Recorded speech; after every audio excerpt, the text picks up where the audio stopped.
बैरून मुल्क पाकिस्तानी भिजवाते हैं। उसके साथ साथ महंगाई 32% से 6.9% के ऊपर आई है। एक्सपोर्ट्स के अंदर 14% इजाफा है। आईटी इंडस्ट्री आपकी ऊपर जा रही है और ये समराज जो हैं वो अवाम तक पहुंचने चाहिए। अब आप अगर अफगान बाशिंदों के साथ मिलके पाकिस्तान की बेसिस पे हमला करेंगे, पाकिस्तान के झंडों को उतारेंगे बेसिस के ऊपर से, नजर आतिश करने की कोशिश करेंगे, तो इसकी इजाजत किसी भी सियासी जमात को नहीं दी जा सकती। पाकिस्तान सबसे पहले है। मैं हमेशा कहता हूं और ये सबक है तरीके इंसाफ के लिए भी कि आप जब कहते हैं कि खान नहीं तो पाकिस्तान नहीं, इतनी बड़ी आपने मूवमेंट क्रिएट की कि जी हमारे वजीर आला को, खैबर पख्तूनख्वा के वजीर आला को अगवा कर लिया गया है और वो गायब हैं और वो मिसिंग पर्सन है, और अंग्रेजी में वेस्टर्न वर्ल्ड के अंदर आपने पूरी जो है वो तकरीर करके वो वीडियो सर्कुलेट की, और वो जो वजीर आला है वो कह रहा है मैं छुप गया था, मैं डर गया था, मैं रुपोश हो गया था, मैं फलां जगह से बरामद हुआ, मैं 12 जिले टापता हुआ अपने शहर पेशावर पहुंचा। भाई केपी में तो आपकी हुकूमत है, आप 12 जिलों में छुपते क्यों फिर रहे थे? अपने सूबे में कोई छुपता है? और देखिए हर तरह की आजादी है, आप पीसफुल प्रोटेस्ट करें, आप तनकीद करें, आप मुखालफत करें, कोई कदगन नहीं है। मगर अगर आप पाकिस्तान के झंडे को नजर आतिश करने की बातें करेंगे, अगर आप पाकिस्तान की एम्बेसीज पे अटैक करने की कोशिश करेंगे, अगर आप राब्ते रखेंगे टेररिस्ट ऑर्गेनाइजेशन के साथ, और भी सियासी जमातें आज सपोर्ट में उठाई हैं पीटीएम के, पैगाम सिर्फ इतना है कि जब एक किसी भी तंजीम को कलदम तंजीम करार दिया जाता है तो एविडेंस की बुनियाद पर दिया जाता है, उसके अंदर सबूत देखे जाते हैं, शवाहिद देखे जाते हैं कि टेरर फाइनेंसिंग है कि नहीं है, फंडिंग कहां से आ रही है, सोर्स ऑफ फंडिंग क्या है, मकासद क्या हैं। पाकिस्तान की स्टेट के खिलाफ, पाकिस्तान के कॉन्सेप्ट के खिलाफ एक बयानिया डेवलप किया जा रहा है। देखिए हुकूमत इस वक्त केपी के अंदर भी बहुत सारी एक्टिविटीज करवा रही है, जिसमें स्पोर्ट्स टैलेंट हंट प्रोग्राम है, लैपटॉप का प्रोग्राम है, यूथ के लिए यूनिवर्सिटीज में कॉम्पिटिशन कराए जा रहे हैं, यूथ को एंगेज किया जा रहा है। तो आप अगर यूथ को एक ऐसा नजरिया बेचेंगे जो जहर कातिल के बराबर होगा और जो झूठ की बुनियाद पे होगा कि रास्ते पाकिस्तान आपके लिए कुछ नहीं कर रही, तो आप बाहर निकलें और पाकिस्तान की कॉन्सेप्ट के खिलाफ, पाकिस्तान की स्टेट के खिलाफ, नजरिया पाकिस्तान को नुकसान पहुंचाएं, तो इसकी इजाजत नहीं है।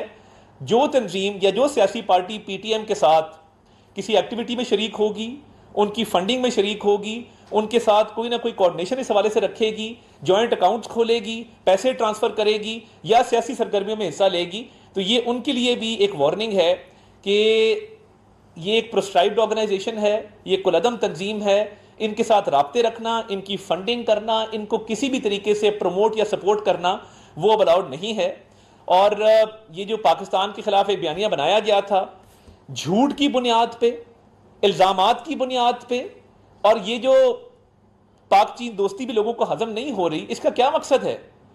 तो हम बिल्कुल इस कमिटमेंट के साथ खड़े हैं कि पाकिस्तान की तरक्की, पाकिस्तान की सालमियत, पाकिस्तान की बका, इसके लिए जान भी कुर्बान है और पाकिस्तान की तरक्की के लिए हर वो स्टेप उठाएंगे। वज़ीर-ए-आज़म शहबाज शरीफ साहब ने ये बात बिल्कुल वाज़ेह कर दी है कि पाकिस्तान को किसी को इजाजत नहीं देंगे कि वो डिस्टेबलाइज करे। पाकिस्तान को आप डिस्टेबलाइज नहीं कर सकते।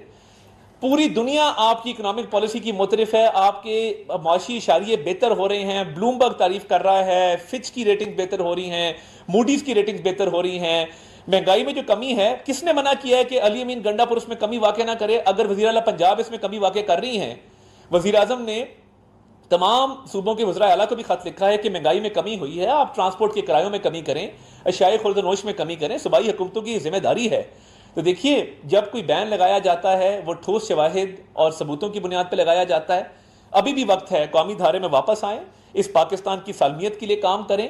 ये हम आज जो कुछ हैं पाकिस्तान की वजह से हैं, हमें जो भी मकाम मिला है, जो भी हमें शनाख्त मिली है, वो मुमलिकत खुदादाद ने दी है और इस पाकिस्तान से हमारी बका है। और ये पाकिस्तान है तो हम सब हैं।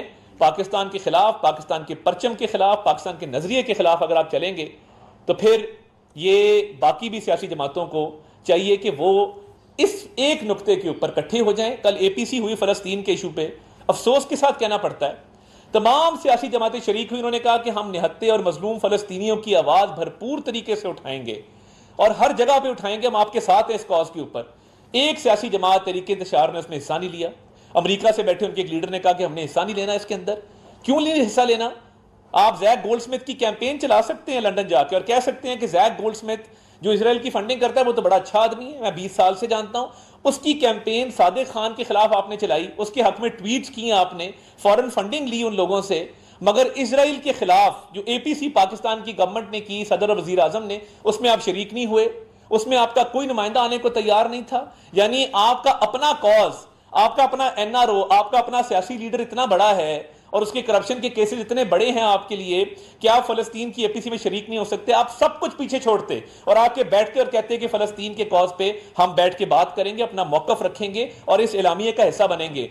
गवर्नमेंट आगे जाके इंशाल्लाह ताला फलस्तीन में, लबनान में इमदादी सामान भिजवाने के हवाले से एफर्ट्स को दुगना करने लगी है। वजीर आजम साहब ने इस पर कमेटी भी बनाई है और एक रिलीफ अकाउंट भी खोला जाएगा, उसकी तफसीलात से भी आपको आगाह करेंगे। मगर एक चीज क्लियर है, पाकिस्तान सबसे पहले है, पाकिस्तान पे जान भी कुर्बान है, ये मुल्क है तो सब कुछ है। अगर ये मुल्क नहीं है और फंडिंग लेके इधर उधर से मुल्क दुश्मनों के साथ मिलकर इस मुल्क के खिलाफ साजिश की जाएगी तो फिर इसकी इजाजत नहीं है। इसीलिए पीटीएम को कुलअदम तंजीम डिक्लेयर किया गया है और ये तहरीक इंसाफ जो काम कर रही है और जिस तरीके से उन्होंने फलस्तीन की एपीसी का बॉयकॉट किया है और जैक गोल्डस्मिथ की बाकायदा वो कैंपेन चलाते हैं और उसको सपोर्ट करते हैं, तो इनके नजरिए भी बिल्कुल क्लियर है। जो कहते हैं कि खान नहीं तो पाकिस्तान नहीं, और जो कहते हैं हमारे वज़ीर-ए-आला को अगवा कर लिया, वो नमूदार हो जाता है और कहता है जी मैं तो सबके सामने था, मैं तो चकमा दे के आ गया, और उसने तमाम हदें पार कर दी। तो हम समझते हैं इस मुल्क में एक आइन है, एक कानून है, उसकी पासदारी होगी और इंशाअल्लाह ताला ये मुल्क तरक्की करेगा।